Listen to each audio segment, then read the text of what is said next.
All gaiety. Mr. Bennet. My dear Mrs. Bennet, how timely you are. At last, allow me to introduce my cousin, Mr. Collins. Oh, my goodness. I am honored, sir. I saw the carriage outside, but I did... Oh, no, naturally. The phaeton is one of a fleet of 15 belonging to my patroness, Lady Catherine de Bourgh. She lent it to me specifically for the purpose... For the purpose, Mr. Collins? Of visiting you, Mrs. Bennet. And making the acquaintance of your famously radiant and charming daughters. Is it they I see peeking, I wonder? It is indeed. Lydia. This is Lydia. And, come. This is Kitty. Mary. She is prodigiously talented at music. Oh. And Jane, my eldest daughter, who has not been well and is not looking her best.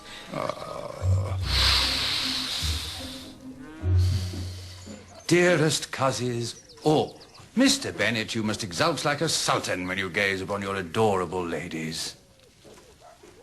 And this, therefore, is Miss Elizabeth.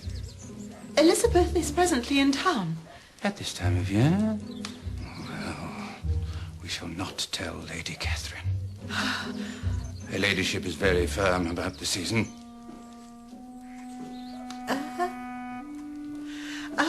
We have in her place Miss Amanda Price. You will stay to dinner, Mr. Collins? Mr. Collins will stay the fortnight. Is that not the plan? Oh, 2 whole weeks. We are so fortunate, Mr. Bennet. Indeed, the Lord has smiled upon us. Girls?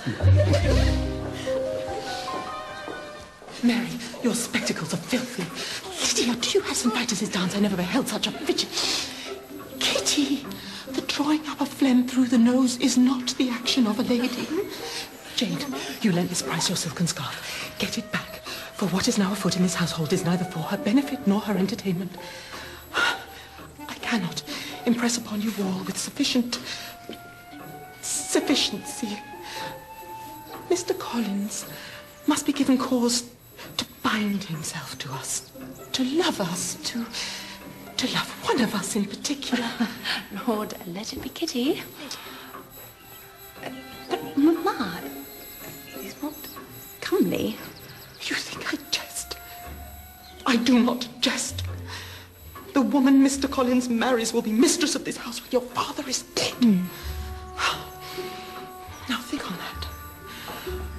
And go about your business. Collins. On the page, okay, he's pretty bad. In the flesh, he's all-time king of the mingers. He squeezes himself through his trouser pocket. You know the thing men do when they think you can't see? And then he sniffs his fingers. Elizabeth, listen. Collins is supposed to marry Charlotte Lucas, okay?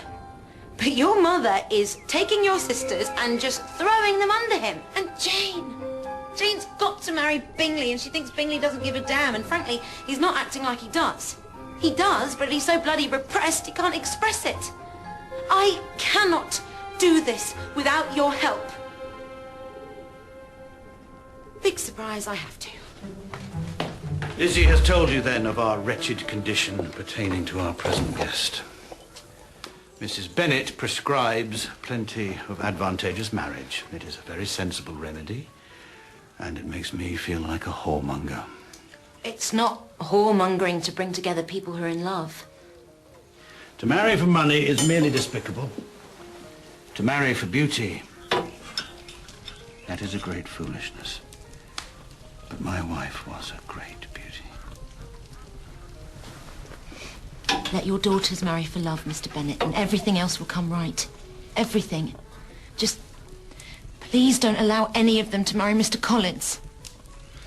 Inasmuch as it is in my power to allow anything in this family, I shall strive to that end. Not even the silliest of my daughters deserves the Promethean misery of marriage to Collins.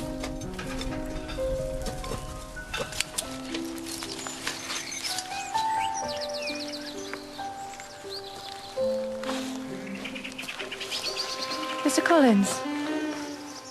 Such a pretty day. You find me picking roses.